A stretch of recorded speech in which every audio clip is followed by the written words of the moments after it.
raadiosaade Vaba Sõna. Põnevatest teemadest räägivad saatejuht Anti Poolamets ja huvitavad saatekülalised. Tervist, head Vaba Sõna kuulajad. Stuudios on Anti ja Evelin Poolamets, Lääne-Virumaalt valitud Riigikogu liikmed. Me vahendame teavet Riigikogu komisjonidest, istungisaalist ja kuluaaridest. Sel nädal tõsi täiskogu istungeid ei ole, küll aga on kuluaarides palju tegevusi ja ka väga hämmastavaid uudiseid, mida me kommenteerime.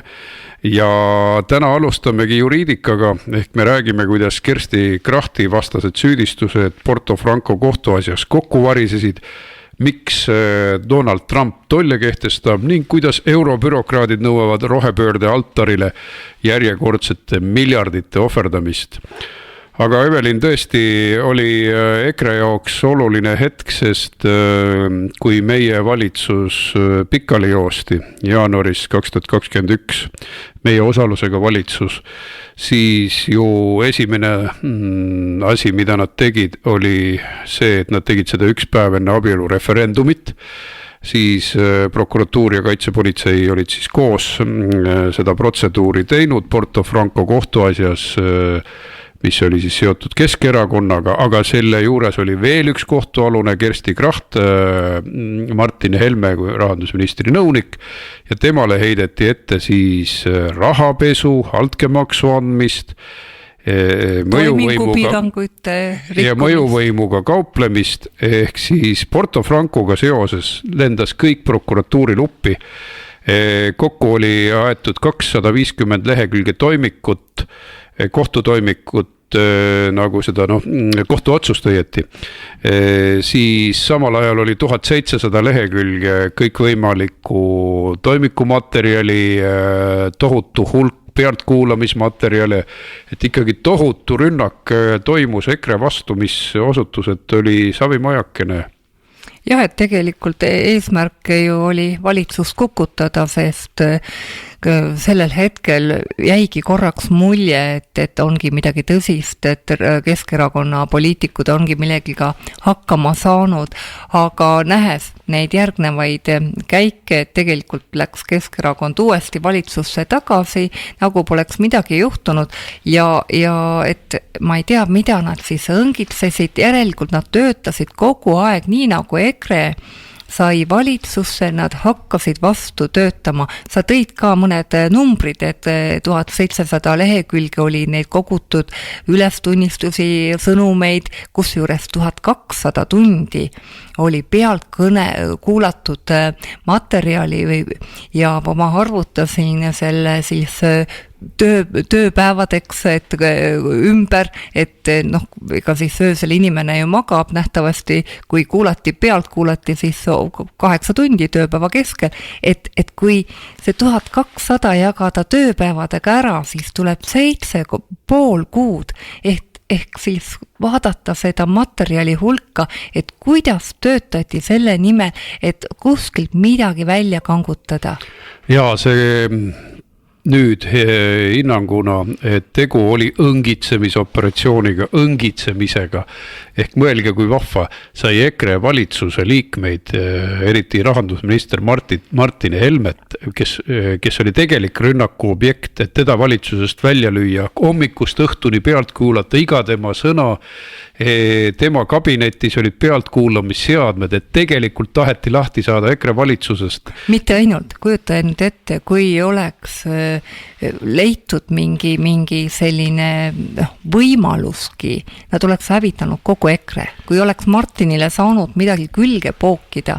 No sellepärast valitigi välja tema nõunik, sest Martiniga oleks nad siis jah tõesti ilmselt löönud EKRE ikkagi väga tugevalt katki, aga kuulge, kui 7 kuud kuulatakse ja õlekõrt ka ei leita, see näitab omakorda nagu kondiproovi, et EKRE oli tegelikult tugev, aga õigussüsteemi kohta võib sellisel puhul öelda, et USA-s on see termin lawfare, mitte warfare ehk sõjapidamine, vaid lawfare, et õiguslik sõjapidamine on konkurentide vastu nende välja kurnamiseks.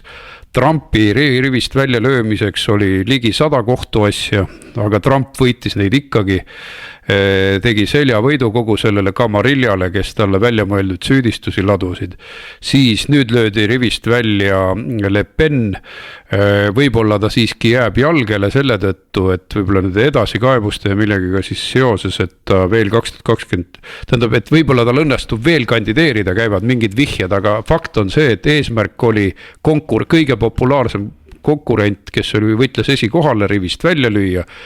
Lähme Rumeeniasse, seal löödi kõige populaarsem konkurent valimistelt minema, et putinistlik käekiri, ehk siis ebademokraatlik käekiri konkurentide kõrvaldamisel, mis ma oskan öelda? See tekitab õõva, kui mõelda, et rahvale meeldiv kandidaat elimineeritakse, tuuakse mingi suvaline põhjus, et noh, ta reklaamis ennast sotsiaalmeedias ja see ei ole aus võte, et tegelikult leitakse mingi põhjus, et inimesed enam ei saa oma lemmikkandidaadi poolt hääletada. See on alatus ja see on ka meeleheide, et need, keda need populistideks sõimavad, lõhuvad selle Camarilja laiali, mafioossed struktuurid, mafiootsed võimustruktuurid laiali ja siis pannakse kõik välja vahendeid valimata, et ärme unusta, et vahendeid ei valitud ju, Trumpile lasti peaaegu kuul pähe.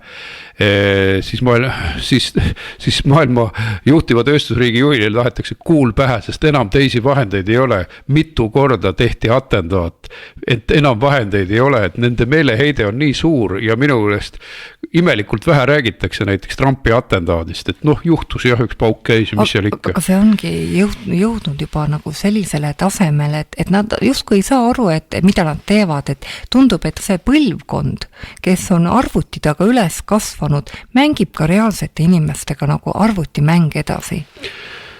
Jaa, no see meenutab just ajakirjanik, aga need poliitikud, tipp-poliitikud, kes kõike sellist juriidilist sõda korraldavad konkurentide vastu, need on veel arvutieelse ajastu peal kasvanud, et noh, need on need kõige siis mõjukamad isikud ühiskonnas, kes ei taha võimu käest anda. Me võime ju öelda, et tegelikult Eestis valitseb ennast kommunistlikust parteist ümber nimetanud struktuur, Reformierakond, kelle algrivistuses oli tohutul hulgal erukommuniste, kes olid olnud erineva mõjukusega kohtadel, Siim Kallas, Andrus Ansip, kõik see seltskond, et nende meetodid on üsna brutaalsed, eks. Ja nad ise on teinud tohutul hulgal sigadusi. Neid on ära päästetud alates kurikuulsast 10 miljoni $, Autorollost, Tallinna Sadama juhtumist, Ämma kapi uskumatust, pöörasest, grandioossest partei mustast rahastamisest, kõigest on nad ära päästetud. No kõige õõvastavam on ikkagi see Marko Mihkelsoni juhtum, et kui mõelda neid kirjeldusi, mida siis... Palun ainult ära räägi. Ma ei räägi nendest, aga Kalle Muuli rääkis sellest eetris, noh, need olid ikkagi arusaamatu, et need olid nii jubedad, et arusaamatu, et sellele ei järgnud mitte midagi. Ja see veel selles kontekstis, et Euroopa Liidust tabati suur selline internetikeskkond, kus jagati siis pedofiilseid materjale ja seal oli nagu 2 miljonit külastajat. Et kuidas te võitlete sellega, kui teil endal on siin parlamendis inimene, kes võttis ise omaks, et sellist asja ei tohi kunagi keegi teha, seda ta ütles Pealtnägija saates, aga meie suured detektiivid muidugi ei märka midagi ja Marko Mihkelson istub ja õitseb edasi, on Eesti välispoliitika käilakuju, et see leitab lihtsalt juba teatud osa ühiskonna degradeerumist, et neil lihtsalt puudub mingisugune moraalne kompass, pole olnudki võib-olla. Aga kui nüüd rääkida sellest kohtuistungist ja kohtuloost, et Oliver Nääs, kes oli siis kaitsja, tõi välja, et selle keskel oli justkui süüdistus, nagu oleks Kracht kasutanud oma mõjuvõimu ministri nõunikuna ja et see, et ta läks ja nõudis ametnikel töö tegemist, oli justkui kohtusilmis midagi, no mitte kohtusilmis, vaid prokuratuuri silmis justkui midagi ebaseaduslikku ja seal toodi veel hästi palju neid põhjuseid, näiteks kas või täiesti EKRE valimislubaduse täitmine, see oli ka prokuratuuri silmis lubamatu. Kalapüügisüsteemi ümber muutmine, et kui keegi viib valimisprogrammi ellu, mis ongi poliitika tegemise mõte ja ütleb ametnikele, et võtke jalad tagumiku väelt välja, liigutage. Kersti on muidugi kõva kõnepruugiga proua ja kuidas selle siis teda andestada, eks ole, kui ta nõudis ametnikelt töö tegemist, see on ju enne nägematu. Nõudis töö tegemist ja olevat sõimanud neid, et kokkuvõttes võib öelda, et Kersti Kroht sai süüdistuse sellest, et ta on selline käre ja halva iseloomuga või et kui me sellest hakkame inimesi vangi panema, kui keegi kellelegi halvasti ütleb või on muidu pahur, et ma arvan, siis me peaksime kõik olema seal, sest infotunnis me küsime väga teravaid küsimusi. Ma arvan, et siit käiks vastupidi, me peaksime need vanglakohti hakkama hoopis sealt Taanilt ja Rootsilt rentima või? Ja. Aga paar asjaolu veel sellest juhtumist, Krahti juhtumist, et tegelikult ühes asjas ta mõisteti süüdi. See siis oli justkui asjaolu, et ta tellis siis mingilt advokaadibüroolt väidetavalt. Ei, tema ei tellinud. Väidetavalt, ma rõhutan, jah.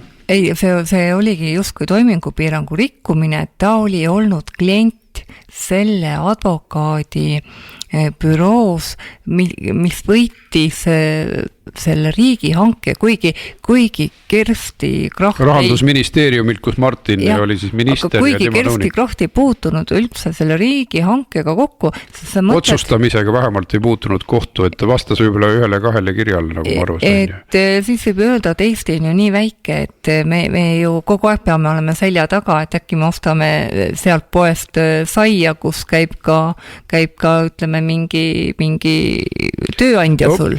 Võimalik, et ta isegi mõistetakse selles osas ka järgmises astmes õigeks, sellepärast, et kui tal ei ole nagu ühtegi formaalset seotust, et ta ei allkirjastanud dokumente, ta ei otsustanud, siis nagu on täiesti ebaloogiline, et tema on nüüd toimingupiirangut rikkunud, sest toimingupiirangu rikkumiseks on minu meelest rohkem vaja.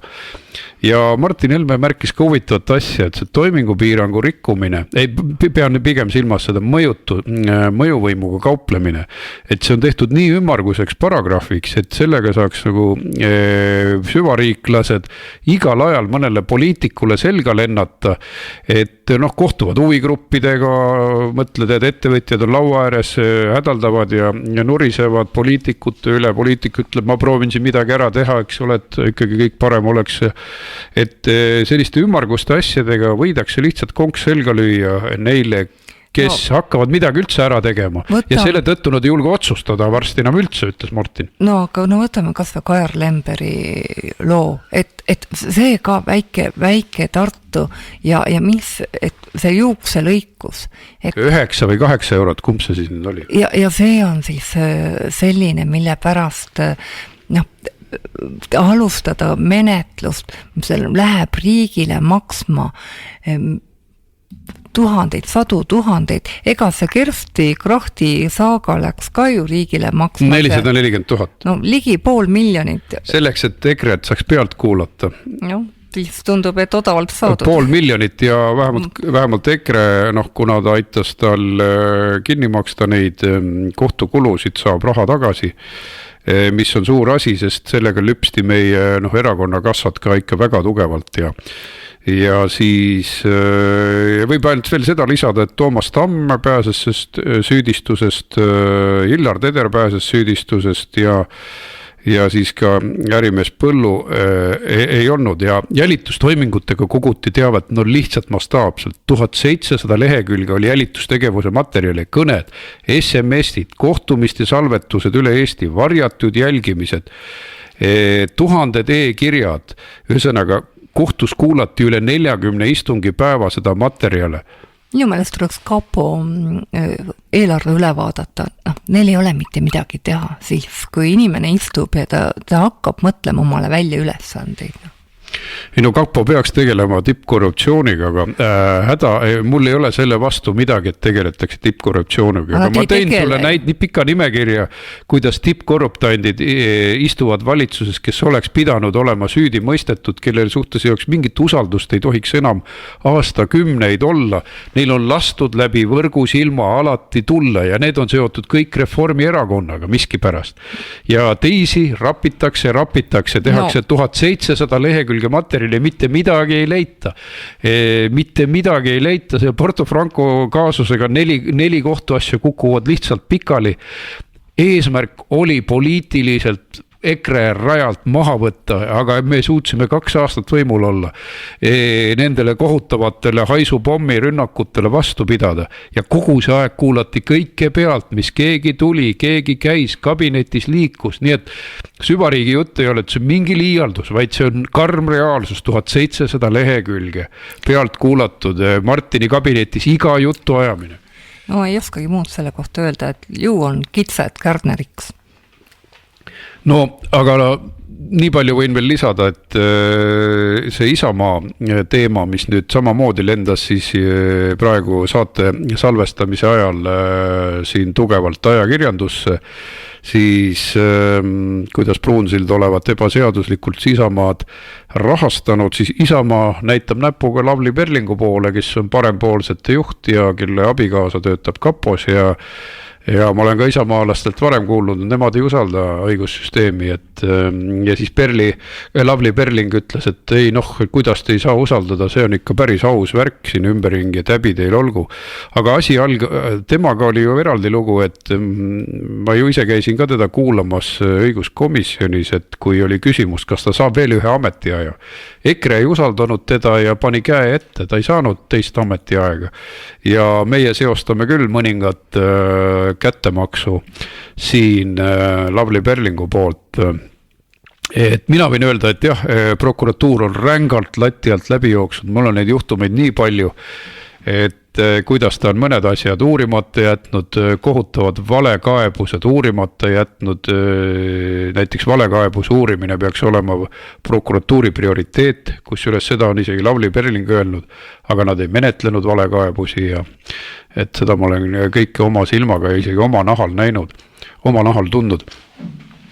Ja aga Evelin, mis mulje sinul on sellest Isamaa operatsioonist? Isamaa ütleb, et see on Lavly Perlingu kättemaks. No igal juhul huvitav on, et vahepeal tundub, et süvariigil on omavahel suusad risti läinud ja ei tea nüüd, kes kumb pool kumma poole maha murrab, aga näha on, et parempoolsetest tehakse uut Eesti 200, et ikkagi jätkuks uus ja huvitav saaga, et ka Eesti 200 puhul võib öelda, et äraetud hobused lastakse maha ja Eesti 200-le juba ammu on neid hingekellasid juba löödud, et nüüd siis vaikselt püütakse seda parempoolseid pildis hoida ja nähtavasti on vaja siis Isamaale, Isamaa rinna esisele plekke ja pritsmeid puistata, et osa sealt suurest uhkest toetusest ka poetub parempoolsetele. Jah, ma arvan, et sinu ennustus on õige, et sinna pumbatakse üüratuid rahasid, kui me näeme ettevõtjatelt tehtud annetusi parempoolsetele, et mätsida kinni seda auku, mis Eesti 200-st jäi, et tuua konservatiivide asemele ikkagi vasakliberaalseid väärtusi kandvad inimesed. Aga sellega me, Evelin, selle teema lõpetame ja oleme kohe stuudios tagasi. Raadiosaade Vaba Sõna koos põnevate teemade ja huvitavate külalistega on eetris igal laupäeval kell 12 Virumaa Tre raadios. Saatejuht Anti Poolamets. Tuletan meelde, et stuudios on Riigikogu liikmed Evelin ja Anti Poolamets ja me räägime edasi Trumpi kaubandussõja teemal, kui nii võib öelda, tema tollide kehtestamise poliitika teemal. Igal juhul on väga suur kihin-kahin lahti läinud, see on põhjendatud, sest üle väga pika aja on globaliseerumisele antud tagasikäik.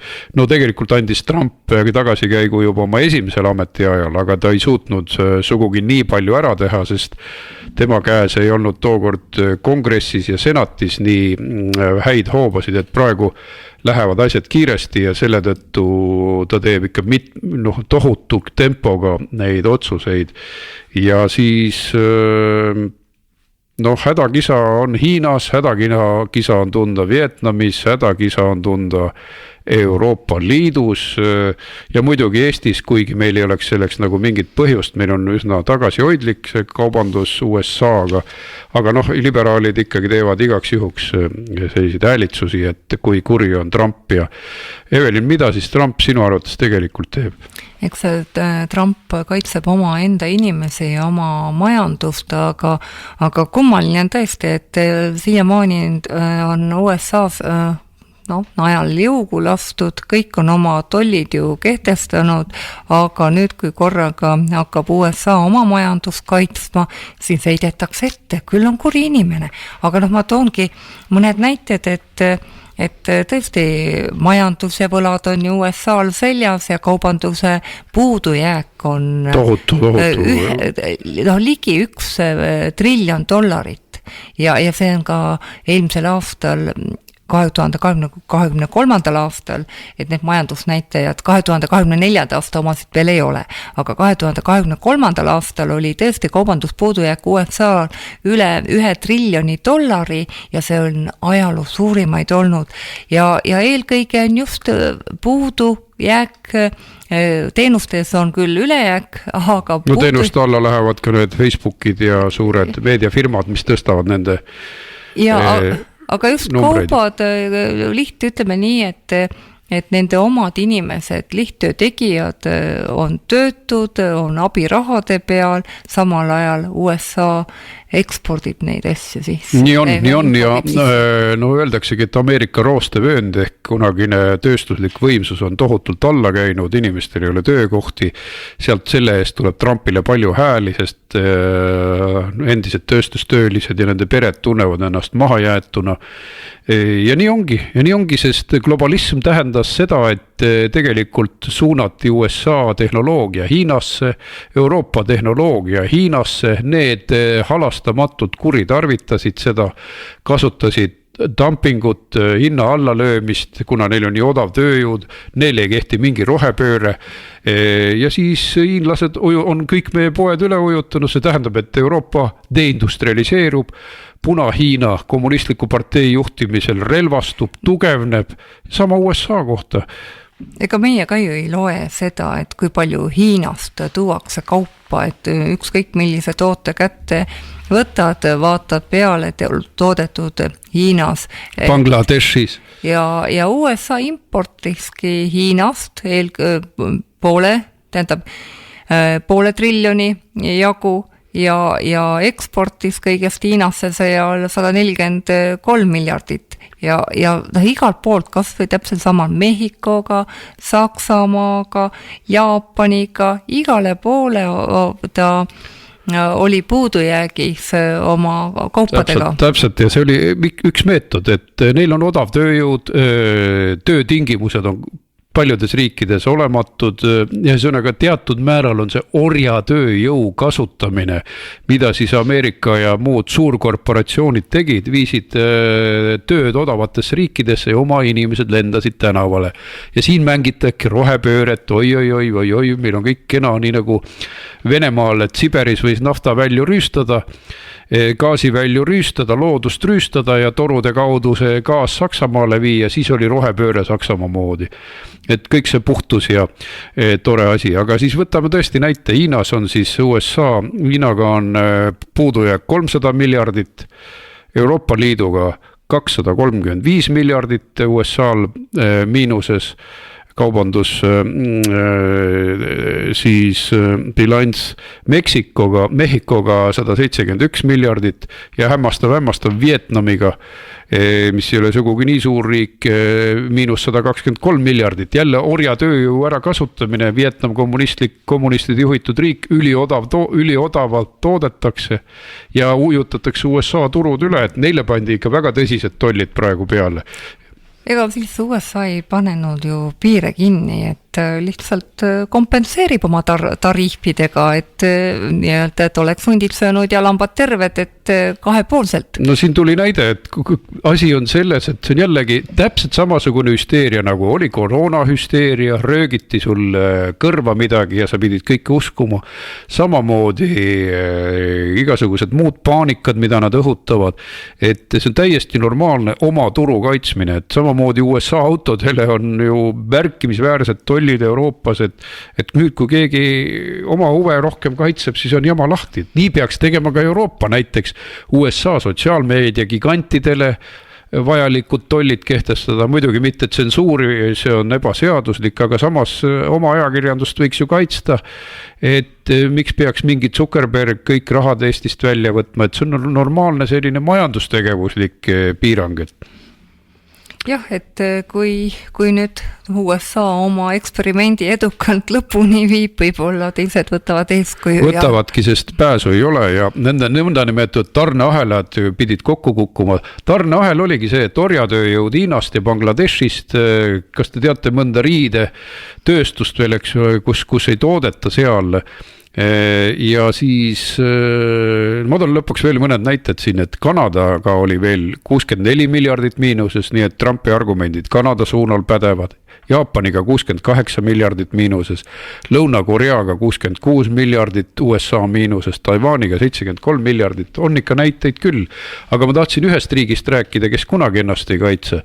Ja see on Eesti, et meie oleme siis selline, kus öeldaksegi, et noh, teie sööge seda, mida teile siia ette visatakse, ja see tuleb juba 90-ndatest, siis kui Mart Laar jättis põllumajandusele tollid kehtestamata ja Eesti ujutati üle odava mingisuguse subsideeritud Poola kaubaga, subsideeritud Lääne-Euroopa kaubaga, nii et need talud, mis hakkasid just jalgu alla saama, need löödi täiesti rivist välja. Ja muide, ju räägiti avalikult, et ostamegi Poolast võid, et seal on odavam toota ja tegelikult see ebaõiglus ei ole siiamaani kadunud, endiselt makstakse teistele Euroopa riikidele keskmiselt kõrgemaid toetusi kui Eestile ja samas me peame nende kõigega toime tulema vabal turul.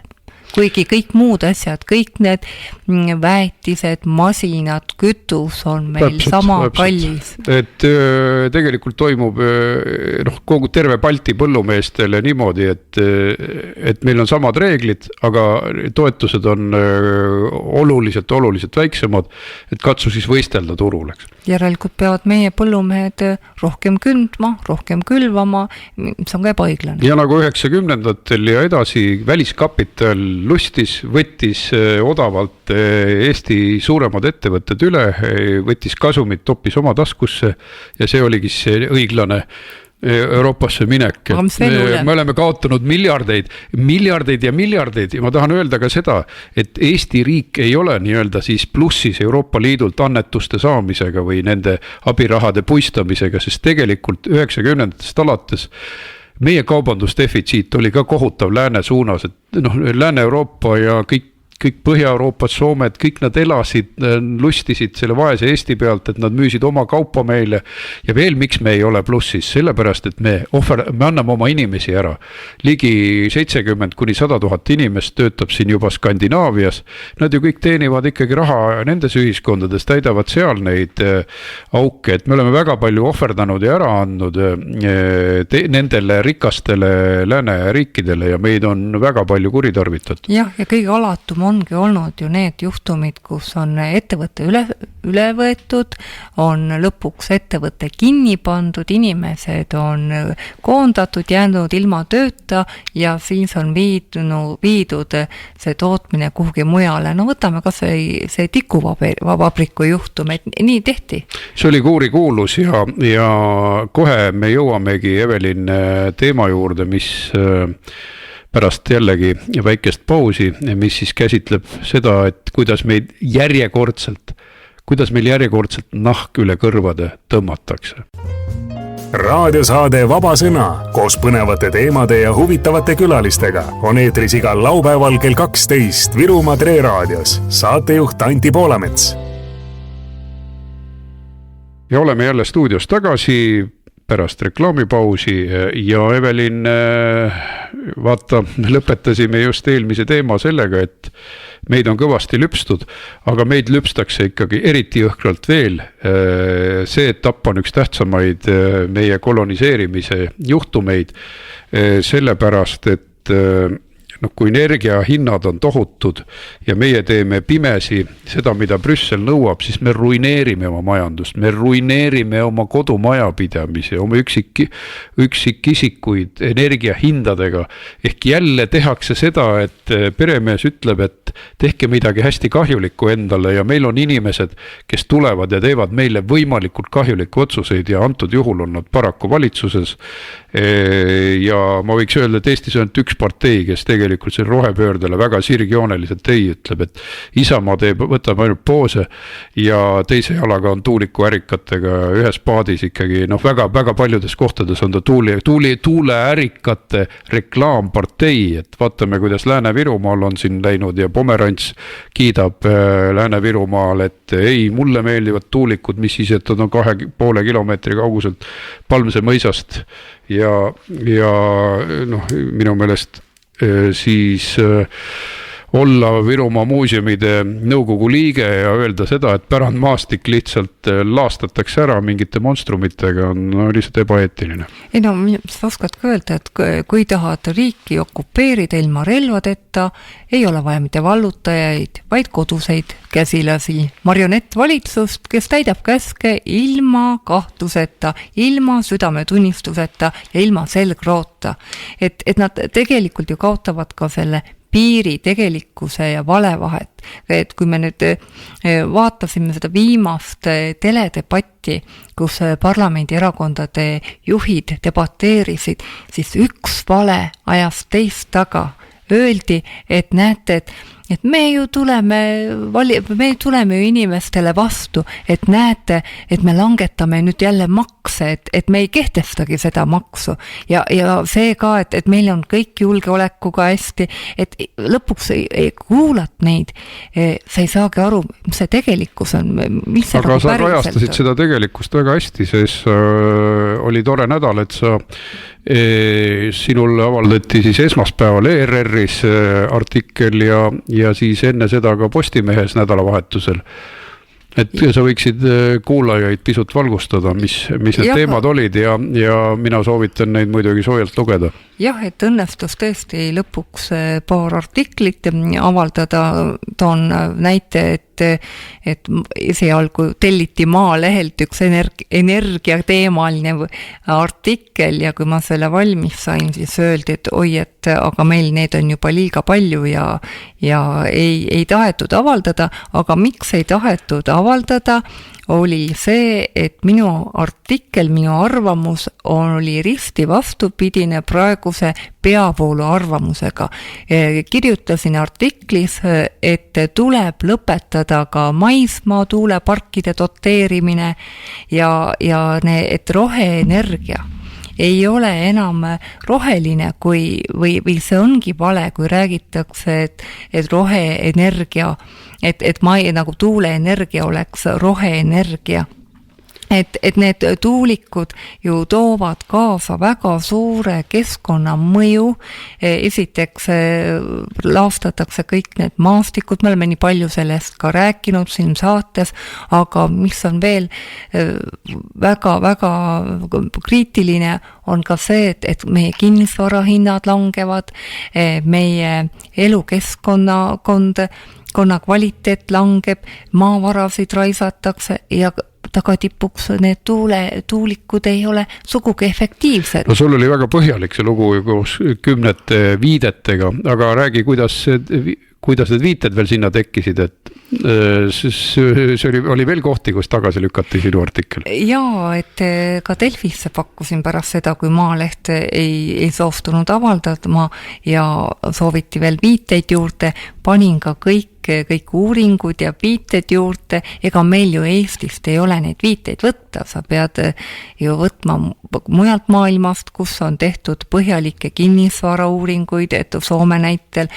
Rootsi näitel. Aga mis siis Kristel Paris, kes on seal arvamustoimetaja EPL-is Delfis, mis ta siis vastas sulle lõpuks? No tema vastas, et igasuguseid uusi teemasid on peale tulnud pärast seda, kui ma olin üle. Ta oli andnud esialgu nõusoleku, jah? Ja ta oli ikkagi nõusoleku andnud, aga nii võib ka ju eitada, et sa topid kuhugi sahtlisse juba üle pea ligi 2 nädalat ootas ta. No see on märguanne, et ei taheta avaldada, sest see oli väga selgelt tuulikute vastane ja minule räägib see lihtsalt seda, head kuulajad, et teid eksitatakse, Delfi ja EPL on teadlikult tuulikumafia poolt, teadlikult jätavad artiklid avaldamata ja teadlikult on ka Maaleht jätnud avaldamata, te peate saama ainult valet nagu Pravdast omal ajal või Rahva Häälest nõukogude ajal, et tuleb otsida ise kanaleid, muidu lihtsalt tõmmatakse meil nahk jõhkralt üle kõrvale. Ja ma tõin ka oma artiklis nagu näiteid ka kohtuotsustest, et kuidas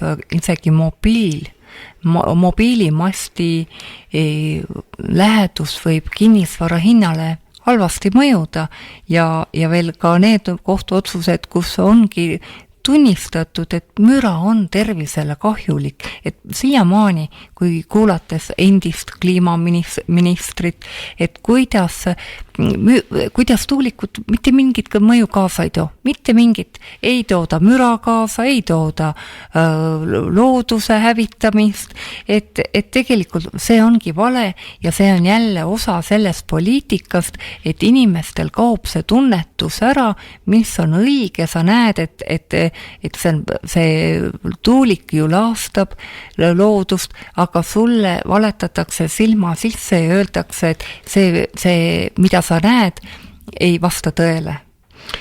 Jah, aga me näeme küll, mis vastab tõele, ehk me näeme seda, et meile valetatakse, meie vastu kasutatakse poliitmafia poolt juriidilisi relvasid rivist välja löömiseks, Eesti suurimad Ekspress Grupi kanalid, Maaleht keeldub avaldamast maainimestele sedavõrd tähtsat teemat, kas nende maja taha tuleb tuulik ja kas nad on halvad, kas nad on ohtlikud. Ja samamoodi näiteks siis Kristel Parise abikaasa istub siis Õhtulehes, mis on ka osaliselt Ekspress Grupi oma, ja siis ütles ka resoluutselt, et ei, meie teie artikleid selle jõhkra drag-show kohta ei avalda, ei ole vaja avaldada.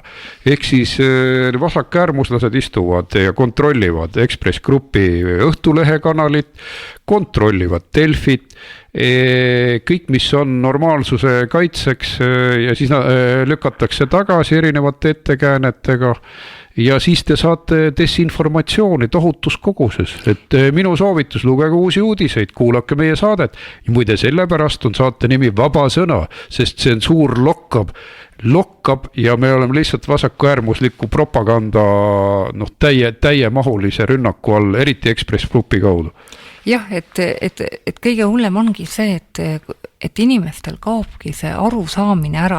Võtame kas edasi veel. Mulle muidugi õnnestus veel üks artikkel avaldada ja ERR-is ja ma pöörasin tähelepanu sellele, et millises ohtlikus olukorras me oleme, vaadates, mis Venemaal ja Ukraina sõjas toimub, et et meil oleks nagu aeg seada eesmärgid ümber, et panustada need miljardid, mida me oleme siin lahkelt jagamas meretuuleparkidele 2,6 miljardit pluss veel indekseerimine, et parem kasutame neid asju julgeolekus, aga näed, jälle tuleb Kristina Kallas, räägib, et ei mis julgeolek, kliima on ikkagi kõige tähtsam. Evelin, ja me lubasime rääkida sellest, et lõpetuseks võikki võtta selle, et kuidas 2 miljardit euro direktiivi järgi ju pressitakse kaubandusettevõtetelt välja selleks, et igasse kaubanduskeskusesse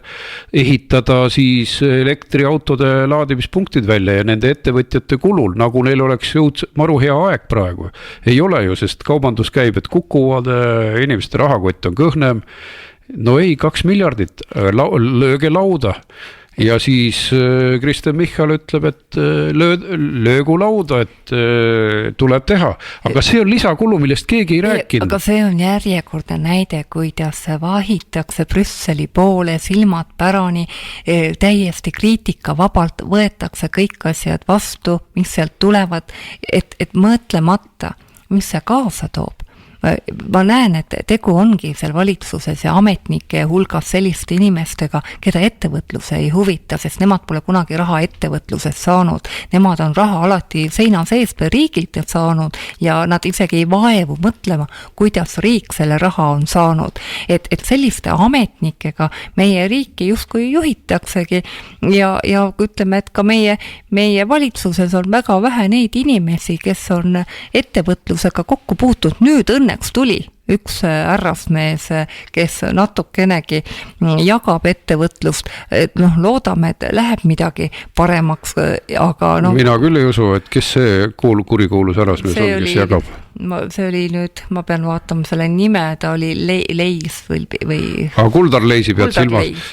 No Kuldar Leisiga läks kõik aia taha sellepärast, et tal oli teatud kompetentsi põllumajandusministri kohale, sest ta oli töötanud erinevat toiduainefirmades, ise oli ta rahanduse taustaga, aga see anti hoopis moodsale Jorhaadniel Kiirele, kes vahepeal oli super õigusasjatundja, kes tegi oma esimesi samme sellel, et luges vist korra põhiseaduse esimesi sätteid Hendrik Johannes Terras, 1,6% toetusega erakond, et Kuldar Leis sattus ju jälle valesse kohta tööle, nii et tast ei ole nagu, võib-olla ainuke minister, kellest oleks mingitki tolku olla, aga mõtlen ei, rohepöörde ajal ei ole neist ka tolku, sest nende ülesanne on põllumajandusse viia ju kõik need radikaalsed rohepöörde meetmed sisse, pigistada põllumajandusest viimaseid mahlu välja ja nende uute nõuetega ja mõtle, kui ainuüksi kaubanduskeskused peavad 2 miljardit maksma, siis me võime öelda, et see rohepööre on sügavalt totalitaristlik.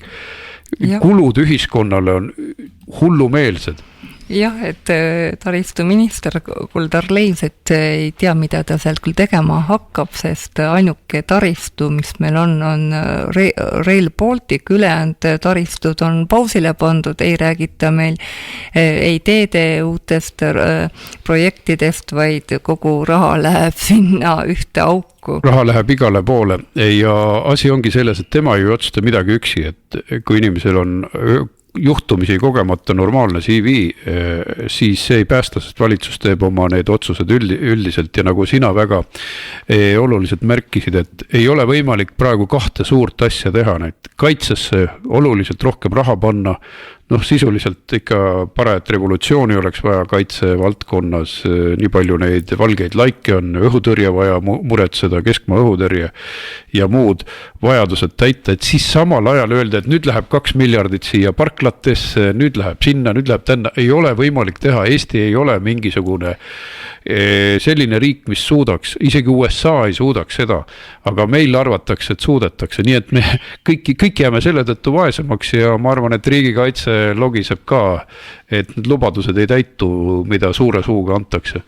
Aga jah, see on hirmutav, sest kõik toimub nii kiiresti, et oli direktiiv ja juba sa pead toimetama selle direktiivi järgi, et juba sa pead olema süsinikuneutraalne, juba paneme kriipsu peale põlevkivitööstusele, põlevkivienergiale, et hinge võtab kinni. Hinge võtab kinni ja peapööritus tuleb tõesti, et minu meelest Trump ennustas ju kõike ette, sest ta tegi neid samu asju ka oma esimesel ametiajal, see oli kõik teada, mida ta plaanib, aga vaata Euroopa Liit tuli nagu tankiga peale oma süsinikukvootide ja kõigega, mis ruineeris alates 2019 ja siis alates meie põlevkivitööstuse CO2 kvootidega ehk supermaksuga, nad on niivõrd järsult laastanud kõiki Euroopa majandusi, et see asi läheb ikkagi väga halvaks. Aga Evelin, veel järgmise nädala reklaamiks, enne kui me kokku tõmbame, on see, et hakkab tulema jällegi eurodirektiivide hullu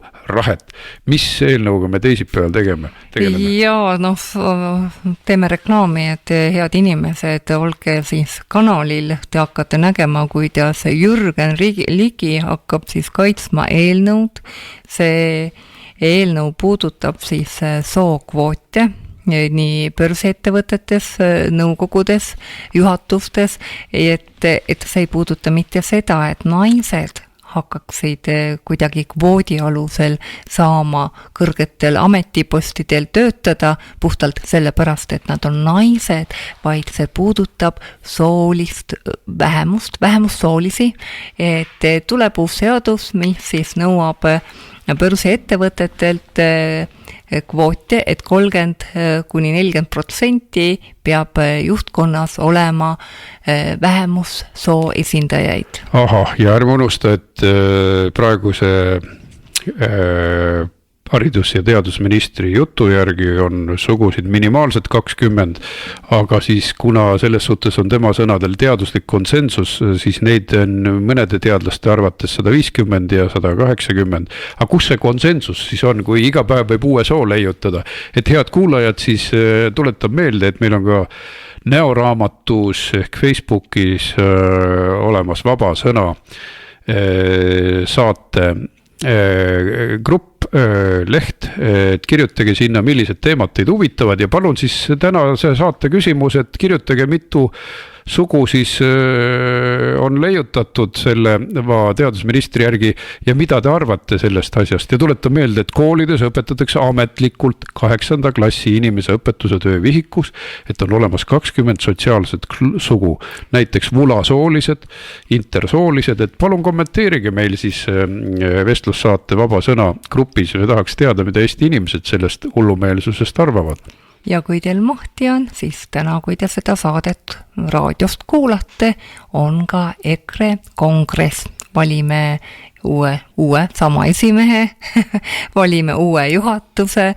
Ja juhatus on väga kõva konkurents, volikokku on väga kõva konkurents. Aga ma arvan, et olukorras, kus me oleme ikkagi tõusuteel ja aastaga taastanud ennast väga edukalt ära, pärast võbelusi, siis ma arvan, et Martin Helme on väga hea juht meid kohalikele valimistele ja Riigikogu valimistele viima. Jah, et püsige lainel ja olge kursis. Ja homseid kongressi uudiseid või tänaseid, kui eetrisse läheb, siis otsige ka uute uudiste leheküljelt ja siis kindlasti peavoolumeedia on ka kohal, et on huvitav teada, kuidas nemad kongressi kajastavad. Aga kuulmiseni järgmisel laupäeval kell 12 te saate meid vaadata uute uudiste lehelt samamoodi järgi ja tuletan meelde, et stuudios olid Anti ja Evelin Poolamets, mõlemad Lääne-Virumaalt valitud Riigikogu liikmed. Te kuulasite raadiosaadet Vaba Sõna, järelkuulamine treraadio.ee ja uueduudised.ee.